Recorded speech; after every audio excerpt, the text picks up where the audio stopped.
Hey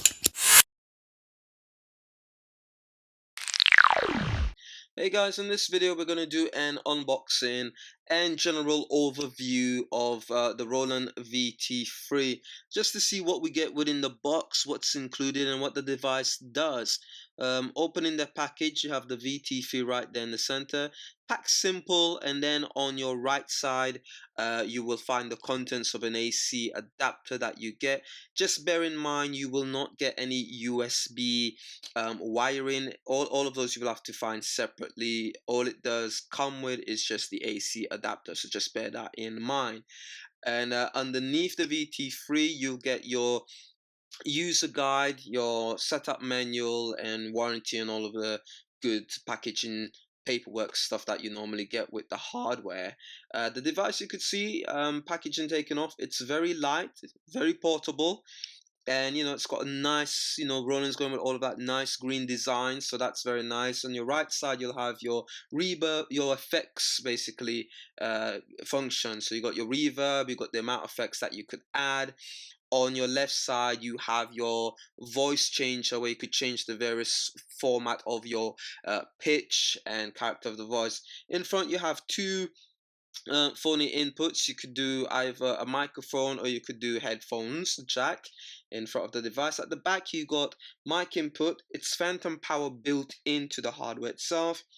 You got your left and right output. You got various forms of bypass controls.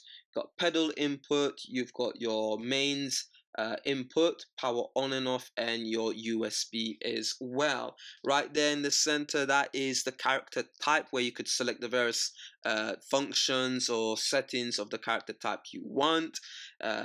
And then right down the right is the effects that you could apply, and on the left is the different forms of pitch that you could change. On top you've got your general volume, you got your mic sensitivity, and then you got a peak indicator as well. Now I've got the device on, and we're just going to take a look at the back of my connection. What I've done is I've got the left and right output going into the stereo of my mixer. I've connected a gooseneck microphone. Now you could connect various microphones, dynamic microphone, condenser microphone, you name it, at the back and also at the front. Now this will be my typical connection that I have. Now normally you can use the USB if you want to, but I've just gone for your general inputs and outputs into the mixer. I mean, the device is very, very light. To give you an idea of how big it is, I've compared it next to a Samsung Galaxy S5. So you get a rough idea of just how small and portable this device is in regards to the width and the height, just a general idea. But it's very light and portable. So this is what it looks like. Power it on. Just get nice green lights that comes on, flashes on. And then you've got your wheel here to select. It does. I thought it would have gone all the way around, but it doesn't. It only seems to go and select various things. It stops there, and then it will go around to the various functions that you have available. And then there you'll have your reverb, and then the effects amount. So let's just you got the main volume up here, so I'll put the volume up, and then you got the mic sensitivity, and then if it peaks like it just did flash right there, it will just indicate to you that it's going a little too far out. So normally I put the volume about here, mic sensitivity roughly about there. I've got it to scatter, so at the moment you won't hear anything, but for you to actually hear the effects that you've highlighted, you need to use the mix balance, where it will halfway will mix the effects with your normal voice all the way through. Will give you the full. Let me just take the robot out. It will give you like the full effects. So and here you got your formatting, so you could change your voice accordingly with those fader controls there. And then the other one, you got your pitch, octave low, high octave pitch. So your adjustment of your pitch, you've got your the format of it, plus, minus, up to you, and that's all. To be honest, that's all it is to it. If you want to bypass everything and go back to your normal voice, you just press bypass, and that will bring your normal voice up. Reverb, and reverb is reverb. Again, it will either pressing the bypass button will pretty much bypass everything that you've selected. Taking it off will bring your reverb all the way up. So scatter, bass. So that's what scatter will do. Radio, of course, makes you sound as though radio sort of effects. Mega, bass, bass. You got your leads, again, sounds like a lead. Synth.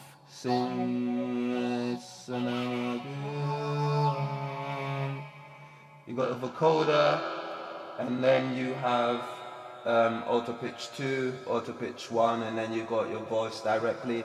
And at the same time, you've got favorites that you could add and select. A bonus of the robot. Let me just put it somewhere, makes it sound more robotic. So pretty much that's all there is to it. Let me just bypass all of that. One thing that I found about this, the voice transformer is, to be quite fairly honest, I don't think it's worth it, especially if you've got something like a synthesizer, because a lot of the synthesizers do come with vocoders or some form of voice transformers built into it. So I don't really see this, I wouldn't really call this as a worthy addition to your gear if you have something already that has this form of engine built into it. It's a fun little device, great little features and stuff like that. But for me personally, I've got quite a few synthesizers, and I wouldn't really. It's unless you want this to be your primary sort of a voice transformer, you could say, your vocoder, then yeah, go ahead. But if you've got synthesizers alike, then I wouldn't really. Me personally, I think it's not really worth it if you do have those. But it's a neat little device, very, very powerful engine. You could connect various form of microphones inside of that. So yeah, I guess that's a quick look at the voice transformer VT-3. Great little device. Before we go, there's one more thing. I mean, yes, you could speak onto the mic, and you could use the microphone, but also at the same time, by just tapping, it's so depending on the sensitivity that you put, you could actually tap on the hardware, and it would still provide the voice. Let me just demonstrate to you. Go to manual, and let's just say we got bass.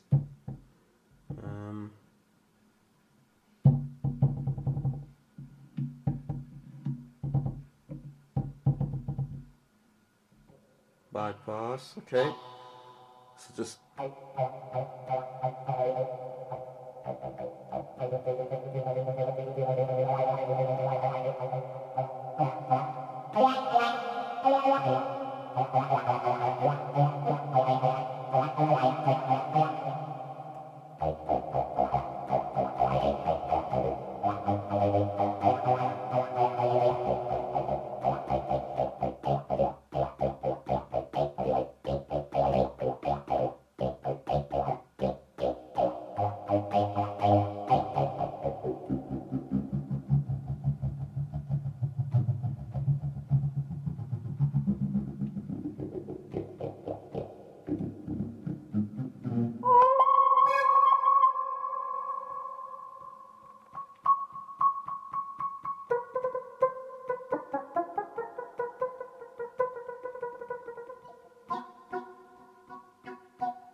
it's a cool little device, but for me personally, I don't think it's that all it. But It's pretty much up to you guys. You know, this, you just have to figure out what fits within your gear and hardware. But that's a quick look at the Roland VTX 3.